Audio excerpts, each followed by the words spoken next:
I had a lot of algae, and while I was cleaning it off, it all got in the water, and the water got very cloudy, so I was afraid that it will look bad, but actually immediately after cleaning and water change, it looks fine.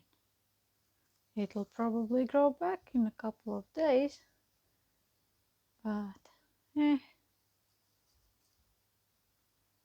I still feel like I'm getting too many plant deaths. I don't know, not plant deaths, but like dead leaves and stuff.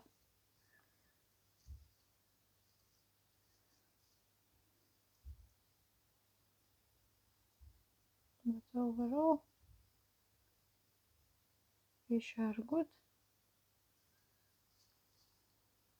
Aquarium is good. Temperature is decent.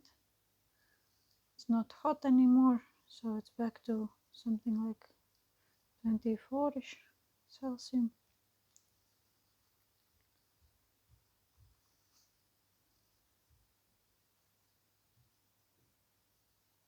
Have a nice day.